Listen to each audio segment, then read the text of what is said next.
You've been taught to try harder, to be more available, more flexible, more understanding, to keep proving yourself, to keep showing up even when they don't. You've been conditioned to believe that if you're just a little more patient, a little less emotional, a little more agreeable, maybe they'll finally see your worth. But let's stop for a second and get honest. How many times have you shrunk yourself to fit inside someone else's comfort zone? How many times have you ignored your gut feeling because you didn't want to seem too much? How often have you apologized for simply wanting clarity, affection, or consistency? You don't need another person to choose you to be valuable. Read that again. You are not valuable because someone says so. You're valuable because you're whole before they even arrive. But the world has been trying to convince you otherwise. And every time someone pulls away, every time someone treats you like a maybe, you forget who the hell you are. But here's the truth. You're not crazy for wanting clarity. You're not dramatic for needing communication. And you're not asking for too much when you expect effort from someone who claims to care. You've just been asking the wrong people, because people who are capable of love don't make you beg for it. They don't leave you guessing. They don't breadcrumb you with tiny doses of attention just to keep you hanging on. They show up, they match your energy, they invest, because they're emotionally available and they recognize your value without needing to be convinced. And here's the hardest truth of all. If someone is not choosing you clearly, consistently, and without confusion, they are not your person. You do not have to suffer to be worthy. You do not have to settle to be loved. You need to let go of the idea that love has to be hard to be real, that the ones who challenge you the most are the ones who are meant for you. Love is not supposed to feel like chasing. It's supposed to feel like peace. If it costs your peace, it's too expensive. Some of the most powerful shifts you'll ever make in your life begin with one decision, the decision to stop entertaining confusion, stop engaging with mixed signals. Stop chasing people who aren't chasing you. The moment you do that, your life changes because you start to reclaim your time, your energy, your self-worth. You stop asking people to love you and start loving yourself enough to walk away from what doesn't align. And that version of you, that's the most attractive version of you, not because of what you look like, not because of how much you give, but because you have boundaries, because you know your value, because you're no longer seeking validation. You're living in alignment. Here's what no one told you. You become magnetic the moment you stop trying to be liked and start being real. People can feel it when you're showing up with authenticity, not insecurity, when you're rooted, not reaching. When you're grounded in your standards, you stop attracting people who only meet your wounds. You start attracting people who meet your worth. And sometimes that means being alone for a while. That means sitting with your loneliness and learning to love yourself in it. That means not texting them back. That means letting the phone stay silent even when it hurts. But the silence is where you grow, because in that silence, you realize that no one is coming to rescue you. And that's not a tragedy, that's a gift. Because it means you don't have to wait for anyone else to start feeling whole. You were always whole. You were never incomplete. You were never too much. You were just asking the wrong person to see the right version of you. That version, the one who communicates with clarity, leads with heart, loves deeply, and expects consistency, that version is powerful. That version is rare. That version is not someone you apologize for. And the right person, they won't be scared of that version. They'll recognize them, respect them, rise to meet them. You're not looking for someone to fill a gap. You're looking for someone to stand beside you. And that's why we stop chasing, because when you chase, you're already communicating that you believe they're ahead of you, that you believe you need to catch up to them, that you're somehow less than, and they hold the value you're seeking. But that's not how love works. Love is not about earning, it's about aligning. The most powerful relationships are built not on pursuit, but on mutual recognition. Two people who see each other clearly, who show up willingly, who build something because they both choose to, not because one is begging the other to stay. So the next time you feel like reaching out to someone who makes you feel unsure, stop and ask yourself, am I doing this because I feel seen, valued, and connected? Or am I doing this because I'm scared they'll forget me if I don't? Because love rooted in fear will always keep you small. And you weren't born to play small. You weren't born to chase people. You were born to be the damn prize. And the prize doesn't run after the player. The prize waits to be claimed by someone who is ready, steady, and sure. Let that sink in. You don't need closure from them. You need clarity within yourself. You don't need another "I miss you" text. You need consistency that doesn't require a breakdown to get attention. You don't need promises. You need proof, because you've outgrown the conversations that go nowhere. You've outgrown the potential that never becomes reality. You've outgrown the games, the waiting, the hoping they'll change, and now you're stepping into a new season, one where your peace is more important than their presence. One where your joy is not dependent on whether or not they text you back. One where you realize the most powerful love you can ever have is the love you give to yourself. That's where everything starts. The moment you start protecting your peace like it's sacred, everything changes because it is sacred. Your peace is your power. Your peace is what allows you to see clearly, to feel deeply, to make better choices. And anyone who threatens that peace, no matter how attractive, exciting, or familiar, they're not for you. Let them go. Let go of the hope that they'll change. Let go of the version of them that only exists in your imagination. Let go of the attachment to who you thought they could be and come back to who you are now. Because who you are now, she's wise, she's brave, she's healing. She's no longer settling for crumbs when she deserves the feast.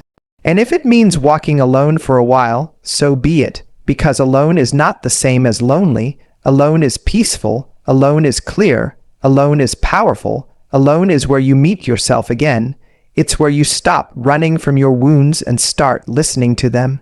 It's where you begin to realize that the love you were so desperately searching for outside of yourself was always meant to be built within. And when you build that love inside, no one can take it away. That's the shift. It's not about getting someone to love you. It's about learning how to love yourself so deeply that you only allow people in who reflect that love back. And here's the wild part. When you do that, you stop trying to convince anyone of your value.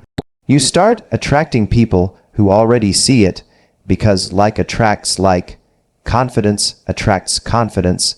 Clarity attracts clarity. Emotional availability attracts emotional availability. You become a mirror for what you're ready for. So if you're tired of emotional unavailability, confusion, and love, start with you. Ask yourself, where am I emotionally unavailable to myself? Where am I unclear in my boundaries? Where am I accepting less than I deserve? Because the universe doesn't give you what you want. It gives you what you believe you're worthy of. Raise the standard. Raise it not from a place of arrogance, but from a place of deep self-respect. Because self-respect doesn't mean closing your heart. It means learning how to keep it open for the right people and closed to the wrong ones. It means knowing the difference between someone who is emotionally mature and someone who is emotionally manipulative. It means being able to walk away from attention that doesn't come with intention. You don't need someone to complete you. You need someone who compliments you, who celebrates your wholeness, who sees your strength and isn't intimidated by it. And when you operate from that place, the entire game changes. You stop needing validation because you've already validated yourself. You stop needing attention because your presence is enough. You stop settling because you know what you bring to the table, and you're not afraid to eat alone. The reason so many people feel drained in relationships isn't because they're too emotional. It's because they're too available to people who are emotionally inconsistent. You've been showing up for others at the expense of showing up for yourself. You've been giving without receiving, listening without being heard, supporting others who wouldn't lift a finger if roles were reversed. And that's not love. That's self-abandonment. You're not supposed to disappear in love. You're supposed to become more of who you are, not less. You're supposed to feel amplified, not emptied. But that only happens when you choose partners who are emotionally mature enough to meet you where you are. When you've done the work to heal, you can't be in relationships that reopen your wounds. You won't be able to stay in connections that force you to fight for basic emotional safety. Because once you've tasted peace, chaos will never feel like home again. You'll stop confusing intensity for intimacy. You'll stop romanticizing the person who keeps hurting you just because you're afraid of starting over. You'll start recognizing that the love you give is a reflection of who you are, and that the love you accept is a reflection of what you believe you deserve. And the most radical thing you can do is decide that you deserve better. Better communication, better effort, better alignment, better energy. You deserve someone who doesn't just say they care, they show it. You deserve someone who listens without getting defensive, who takes accountability without being asked, who chooses you without hesitation, not because you begged them to, but because they recognize the blessing you are. And that starts with how you treat yourself. Because every time you respond to a text that disrespects your boundaries, you teach people how to treat you.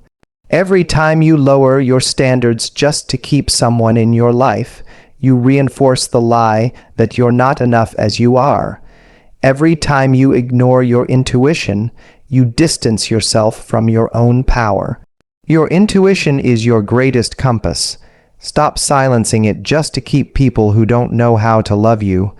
That voice that tells you this doesn't feel right, trust it. That gut feeling that says you're being breadcrumbed, believe it. That internal nudge that whispers you deserve more, honor it. You don't need more convincing, you need more courage. The courage to walk away from half love, the courage to be single rather than be in relationships that shrink you. The courage to stop participating in connections that require you to betray yourself. That's not bitterness, that's maturity, because you're done wasting time trying to prove your worth to people who benefit from your confusion. You're done explaining your boundaries to people who have no intention of respecting them. You're done begging for crumbs when you've always been the meal. And the beautiful part, the moment you let go of the wrong people, you make room for the right ones. The moment you stop watering dead plants, your garden begins to grow. The moment you walk away from what's not for you, what is for you starts finding its way in. But here's the catch. Healing doesn't always feel good. Sometimes healing looks like blocking the number you keep checking. Sometimes it looks like not responding to the "I miss you" that you know is just another cycle. Sometimes it looks like letting the loneliness sit next to you at night and choosing not to numb it with connection. Because healing means finally confronting the parts of you that believed you had to earn love, that you had to tolerate emotional inconsistency, that being chosen required you to be less of who you are. You don't have to dim your light to be loved. The right person will not only tolerate your light, they'll be drawn to it, they'll admire it, they'll protect it, and more importantly, they'll never ask you to turn it down. Because people who are emotionally healthy won't feel threatened by your strength. They won't be intimidated by your standards. They won't disappear when you express your needs. They'll step up, and that's how you'll know. You won't have to chase, question, or shrink. You won't have to keep wondering where you stand. You'll feel it in the consistency, in the calmness, in the clarity. That's how love is supposed to feel. Safe, secure, expansive. Not like a roller coaster you didn't agree to ride, not like emotional gymnastics you have to keep performing just to stay interesting, not like a puzzle you're constantly trying to solve. So start choosing people who choose you with ease. Choose the ones who don't flinch when you set a boundary, the ones who don't disappear when things get deep, the ones who don't punish you for having emotions, but instead create space for them, the ones who want to understand you, not just impress you. And when you find yourself in that place of stillness, where you're not texting anyone out of fear, where you're not clinging to attention just to feel seen. That's when your life shifts, because stillness is where confidence is born. You're not afraid to be misunderstood anymore because you understand yourself. You're not afraid to be alone anymore because you enjoy your own company. You're not afraid to lose someone anymore because you know that anyone who walks away wasn't meant to stay. And with that knowing, you start moving differently. You start saying no to things that used to keep you up at night. You stop over-explaining. You stop apologizing for your standards. You stop waiting for the bare minimum. You start thriving, and when you thrive, you stop asking questions like, why didn't they love me? And start asking, why did I give so much of myself to someone who never deserved it? You stop asking, what's wrong with me? And start asking, what was I trying to prove and to whom? You stop spiraling, and you start rising. Because your value was never in how much you gave or how much you tolerated. Your value was in how much you loved yourself in the process. How much you trusted yourself to walk away when the situation didn't serve your growth. And from that place, you attract from overflow, not from emptiness. You'll know when someone is aligned because your nervous system won't be in survival mode. You won't feel like you're constantly performing or managing their emotions. You'll feel safe being yourself. You'll feel at home. That is what we're building now. Not just a life that looks good on the outside, but one that feels good on the inside. One where your decisions are based on self-respect, not desperation. One where your heart is open, but your standards are higher. One where you love deeply but wisely, because being a hive, you woman, isn't about playing games or being detached. It's about being emotionally intelligent. It's about leading with love, but never at the cost of your dignity. You can be soft and have boundaries. You can be kind and say no. You can be available and still protect your energy. You don't owe anyone unlimited access to your time, attention, or heart just because they ask nicely. You owe yourself the kind of life where you feel empowered every single day, and that starts with the little things, with the texts you don't answer, with the boundaries you reinforce, with the standards you uphold even when it's hard, with the decisions you make from your healed self, not your triggered self, because you are not for everyone, and that's a good thing. You are not meant to be digestible for people who live on emotional fast food. You are not meant to be easy for people who aren't ready. You are not meant to be tolerable. You are meant to be celebrated. And when you begin to believe that, everything shifts. You stop chasing closure. You stop begging for clarity. You stop allowing inconsistency in the name of connection. You start requiring what you've always deserved: effort, consistency, respect, and emotional availability. Not because you're hard to please, but because you finally understand that love is not just a feeling. It's a behavior. And if their actions don't match their words, it's not love, it's manipulation. So here's your reminder. You are powerful when you stop settling. You are magnetic when you stand in your truth. You are dangerous when you start loving yourself like you've loved the wrong people. Let that be your standard from now on. The energy you give yourself is the baseline for what you'll accept from others. Treat yourself like you matter. Show up for yourself like you're already enough. Hold space for yourself like you're the love of your life, because you are, and the love that's meant for you, it'll see that. It won't run. It won't make you guess. It won't ask you to break yourself just to fit into its world. It will rise to meet you, because you rose to meet yourself first.